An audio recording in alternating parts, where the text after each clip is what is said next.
I can't get over how big Auburn's receivers were.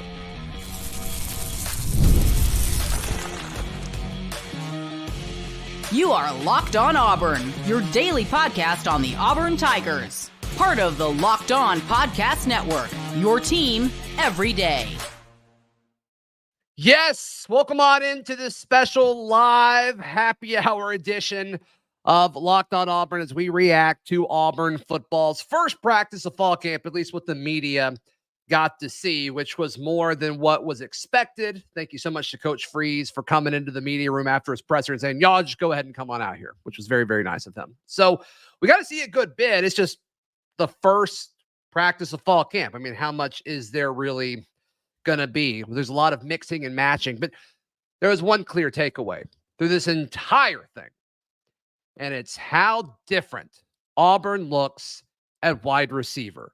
Been doing this for a hot minute, not as long as some folks on the beat, but I've been doing it for a hot minute. Go to all the viewing windows and fall and spring camp as I possibly can. But man, Auburn's wide receivers, they look different than I've ever seen them, at least. I mean, at the point where, Cam Coleman is doing his thing, but Perry Thompson, I mean, he is just, he's massive. He's a massive wide receiver, and Hugh Freeze was asked about him at the opening fall camp presser before we got to go out there to practice. He was asked about Perry, and he's like, he's what you want in an SEC wide receiver. I was standing next to Lance Dahl of AuburnDaily.com, and Perry walked over us in front of us to do a drill, and Lance goes, that is a Hugh Freeze wide receiver right there. And it's just from an eye test point of view, which is all we really have to go on right now, because once again, first practice of fall camp, it's just Auburn hasn't had anything like this in my lifetime. When you talk about Cam Coleman, you talk about Perry Thompson, we'll talk about Keandre Lambert-Smith in a second. Rivaldo Fairweather looks the part. And then I spent a lot of time next to tight ends early in the viewing window. And Micah Riley and Rico Walker, they both really caught my eye, specifically Rico Walker, where it's like we had the roster in our hand. I'm like, how big is this guy? And he's listed at 246, and he is all of it. Rico Walker is all of 246. And he looks like a defensive end. Like, he moves so well with that weight. And it's a who's who in this Auburn offense of dudes who are larger than you, stronger than you, and they don't give up any sort of speed or agility with this extra weight that they're carrying on their frame. It's different. It's just different, which is very, very exciting to see. So to me, I just, Keandre Lambert-Smith, we walk out there, and anytime it was the ones where it was Peyton Thorne, the running back next to him changed, but we saw the offensive line, the starting offensive line, which has been the same since spring. We'll touch on that in a bit. But Cam Coleman was always one starting outside wide receiver, and the other was Keandre Lambert-Smith every time during that window. There were no exceptions to that, which I think is telling. And it seems like Cam Coleman and Keandre Lambert-Smith already have a relationship. If you clicked on the video, if you're watching live or you're watching on YouTube, audio folks, y'all don't get this experience, but the video that's part of the thumbnail, I was standing right behind him when they came off of the field, and they were kind of chatting it up. They were asking each other questions.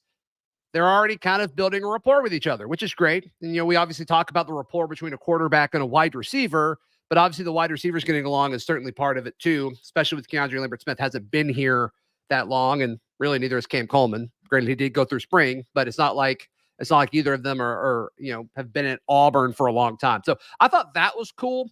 Another thing involving Keandre Lambert-Smith is after pretty much every rep, not when they were doing pace drills or anything like that, but when they were doing indie work, he got coached up after every rep. And you saw them give special attention, I think. I feel comfortable saying that. A little extra attention, much like they gave extra attention to Cam Coleman in the spring. They gave extra attention, it seems, once again, limited viewing window. It's the first day of fall camp. But they spent extra time making sure Keandre Lambert-Smith was coached up. So what does that mean? It means they need him. they need him right now. There's a sense of urgency to make sure Keandre Lambert-Smith is ready for the season, which I think he will be. The fact that he's already consistently been the starter opposite of Cam Coleman is kind of everything you need to know. So that was exciting. I already mentioned the tight ends with Rivaldo and Micah. But it seems like, so the starters that we saw for probably the drill that was the most extended amount of time, it was Peyton next to Jeremiah Cobb, which the running back seemed to be fluid. The running back rotation seemed to be unaffected by anything that was happening. So I don't want to read too much into that. But the options with the ones were Sam Jackson, Keandre Lambert-Smith, Cam Coleman. Sam Jackson was in the slot. And then Rivaldo Fairweather was at tight end. He threw a deep pass to Cam Coleman, which was caught. He threw a quick out to Sam Jackson that was caught, maybe like a 5-yard gain. And then they subbed Jackson out, and they put Brandon Frazier in at tight end. So it seems like Frazier was consistently the number 2 tight end. Once again, limited viewing window. And it's the first day of fall camp. Can't stress that enough. Context is important here. But we saw them kind of run some 2 tight end stuff with those ones and kind of subbing out of that, which I thought was interesting. And when they did that, Rivaldo moved outside a little bit. So it's like, is the vernacular Rivaldo still a tight end internally, or is he moving to a receiver when Frazier's in the game? That's just kind of something to follow as far as alignment and where that looks. But when they rotated in, Freeze kind of got right behind KLS and was like really coaching him up as far as how they wanted his stance to be, and how far he needs to be split away from the tight end, because it was kind of it wasn't a bunch formation, but they were all kind of towards the closer to the line. So I thought that was interesting. The pecking order for quarterbacks was consistently what it was throughout spring. So it was Peyton Thorne, it was Holden Geriner, it was Hank Brown, and then it was Walker White. And admittedly, I didn't see much of Hank or Holden, because in the middle of, I guess, our viewing window, when all the starters were together, it was kind of like the starters were on one side and then it was everybody else on the other. And the starters, the rotation was Peyton and Walker. And so I spent more time watching them because I wanted to kind of see some one-on-one battles that we did get to see on the outside with some of our corners and Auburn's wide receivers. So that was exciting. I couldn't see who KLS was up against, but there was an outbreaking route. And he appeared to be covered pretty well, but Peyton threw a great ball to where only he could catch it, and he caught a contested outbreaking catch, which is exciting. We didn't really see a whole lot of that last year, so that's exciting. Then the next play, it was Cam Coleman versus Kayan Lee, and Kayan Lee shut it down, so Kayan Lee won that rep. And then the last throw of that period was a throw to Robert Lewis in the flat, who admittedly I didn't notice a whole lot of. And I watched the receivers a good bit, but that's really the only time I remember seeing, or it's the only time I wrote anything down about Robert Lewis. Once again, not going to read too much into it, but worth noting. But a lot of the takeaways for what we see, or what we saw for those few minutes, it was all about eye test, because that's all we can do. Like, we don't know what the calls are. We don't know exactly where they're being told to put the football. And there's so many things that go into it. They're not even wearing helmets for the chunk of time that we saw, or a good chunk of the time that we saw. And so it's like the eye test, like, did you transform your body physically over the summer to a point where you're a different player than you were in the spring? And the answer to that is yes. And also Hugh Freeze said some things that I thought were interesting. All that's coming up right here on the special live happy hour edition of Locked on Auburn. Today's show is brought to you by our friends at Game Time. Game Time is the best place to buy tickets, whether it's to a concert, whether it's to a sporting event. If you want to make sure you've got your tickets for this upcoming season, do it all at Game Time. The prices go down the closer you get to first pitch, or to kickoff, or to the start of the event. So be sure to check out our friends at Game Time. You can save even more with exclusive in-app deals on select seats ahead of the game or event. Going with the wife to a concert in Atlanta on Monday night, just a few days away. We got all of our stuff through Game Time. Very, very excited about that. Take the guesswork out of buying tickets with Game Time. Download the Game Time app. create an account and use code Locked On College for $20 off your first purchase. Terms apply. Again, create an account and redeem code Locked On College for $20 off. Download Game Time today. Last minute tickets, lowest prices guaranteed. When you look at just, okay, you're physically different than you were a year ago. The first guy, I'm just going to go in chronological order here. The first guy that I saw was Jeremiah Cobb. It's like, wow, you are not a freshman anymore. And you already looked pretty good when you were a freshman. But Freeze was asked about it at his opening presser. Like, yo, Jeremiah Cobb, what are you expecting him to be different going into year two?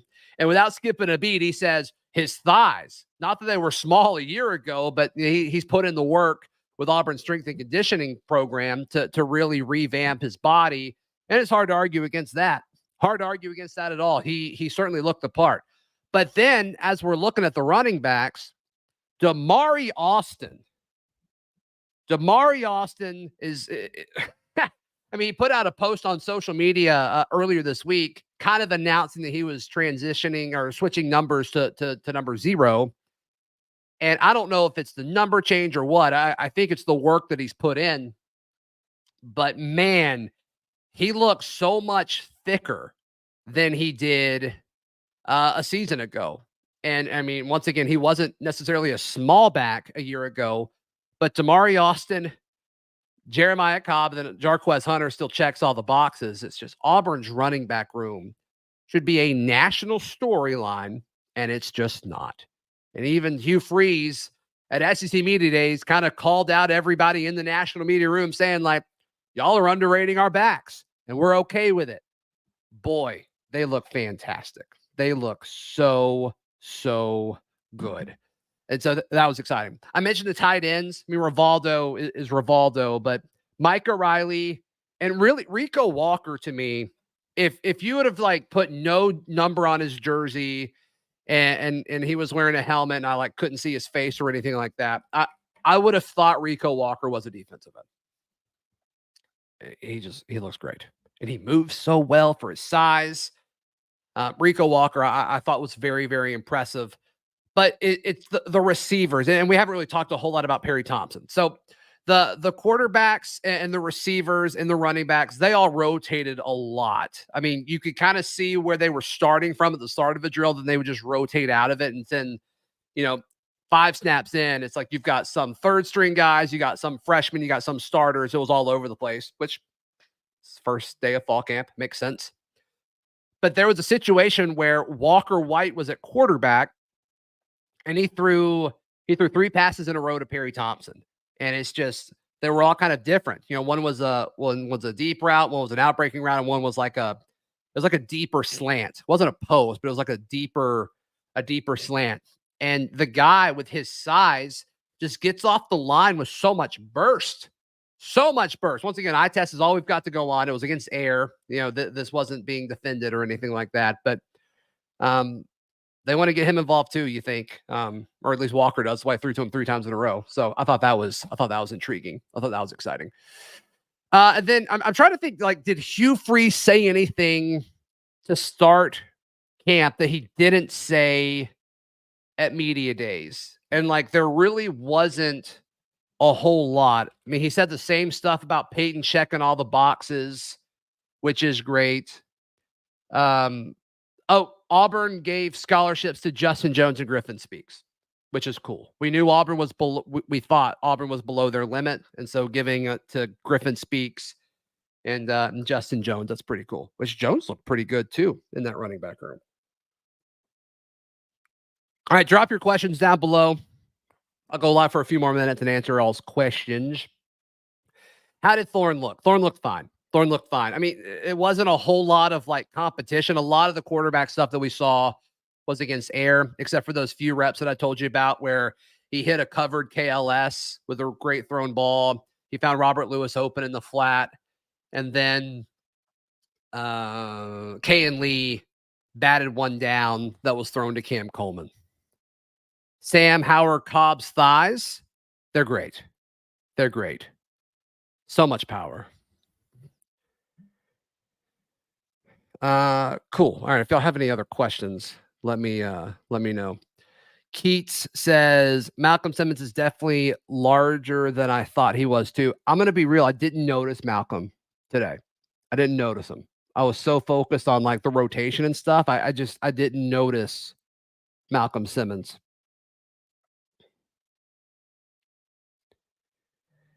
DG asked, how did the D line room pass the eye test? So it was good to see Isaiah Rakes in person for the first time. He's very large. He's very large for sure. He and Jason are going to have a battle. Jason looks big. The roster had him at like 355, which next time I have him on the show, certainly excited to see like if that's legit. I mean, he looks 350. And so, I mean, just Isaiah Rakes and Jason Jones, is that a better situation than what we had this time a year ago with Rodgers and Jason? And I don't know yet. I don't know yet. The amount of y'all that call me whenever I'm live, it's wild. How are the cornerbacks as a group? The only one I really saw do anything against an offensive player was Kayan Lee when he batted down that pass to Cam Coleman. Die Hard War Eagle, did Thorne throw any mid-range balls? Yeah, I mean, they threw all sorts of stuff. And once again, most of it was against air. But yeah, they threw all sorts of stuff for sure. How is Bryce Cain looked really good. Yeah, somebody asked about Bryce Cain. Bryce Cain looked really good. He looks larger than what we saw in the spring, which is good. He looks like a solid receiver. He looks like a slot receiver. He's wearing 6, which of course, you know, he kind of looks like Javaris Johnson the way he runs, which is not a bad thing. I'm high on Javaris. I hate it didn't work out here, but yeah, I think as a slot guy, he's exactly what we're going to want. Possibly in 2025 when Robert Lewis moves on and runs out of eligibility. Spencer asked, has Asante gotten any bigger? He's going to have a hard season. I spent most of the time watching the offense, so I didn't see a whole lot of defense unless it was 11 on 11.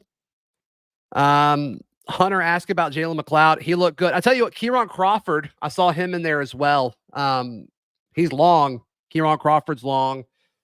But yeah, didn't see a whole lot of the defensive line except for that one session. And I was kind of focusing more on the receiver corner matchups. Tanner, there was 12 personnel. In fact, I talked about it earlier, but when they started out where Thorne was the quarterback and his guys were Sam Jackson in the slot, out wide was KLS and Cam Coleman, and Rivaldo was at tight end. Cobb was his running back. And then they subbed Jackson out and brought Frazier in. So they kind of did a few things out of a 2 tight end set there. So I think we're going to see plenty of that. And there just seems to be a lot of energy around Brandon Frazier, which is cool. Like anytime he did anything or if he just ran off the field, his teammates were always like, you know, saying stuff to him and kind of hyping him up, which is kind of cool.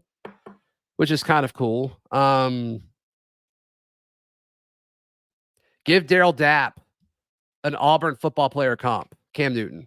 Easy. The GOAT. He's the GOAT. AJ asking about, did they use the helmet comms? Obviously, watching from the sideline, we're kind of limited with what we're able to bring in. But Freeze was asked about that question at his opening presser, and he said that's part of this fall camp, is figuring out what exactly that looks like and what the 15 seconds between plays where he's allowed to talk to Peyton. He said that, you know, that's going to be a technology thing that they're going to have to work on. And then he also talked about the iPad access to where they can look at tape and stuff on the sidelines. All that's going to be part of the learning process that they're going to get ready for the season. So did they use it, AJ? I think so. He said that they were going to. I don't know if they necessarily used it when we were out there because they didn't do a whole lot of plays. I'm sure they did that after we left. But yeah, he talked about it as if they were going to do that. So I'm assuming yes to that. Jackson Keldrick looked like we saw him at media days a few weeks ago. Keldrick Falk, I mean, he looks like an NFL player. He's huge. You can definitely tell where number 15 is when he's lined up. But as far as like execution and all that, I didn't see a whole lot of the defense. I spent most of my time next to the wide receivers. Cool. I'm going to stay live for a few more minutes, guys, and then we're gonna hop off. But once again, the quarterback pecking order was Peyton Thorne, Holden Geriner, Hank Brown, Walker White. We talked about it. Like, is there a backup quarterback battle? My gut says yes. I kind of kept expecting to see Hank hop Holden in the spring, and I'm gonna kind of be in that boat this fall too. But we'll see. We'll see. I noticed that. I mean, this is just happenstance, but like, I noticed Walker more than anybody else. But that could have just been where I was standing on the field. Just in any quick slants. Yeah, they threw a few to Perry. Walker threw a few to Perry specifically, or one. I shouldn't say few. One. Cool. Awesome. Guys, thank y'all so much for hanging out for a few minutes. And if you missed any of this, go back and check out the whole thing. But please like the video or the live. Please subscribe to the show. My goal was 17K subs on YouTube before the season starts, and we are very close. We are very close, which is extremely humbling.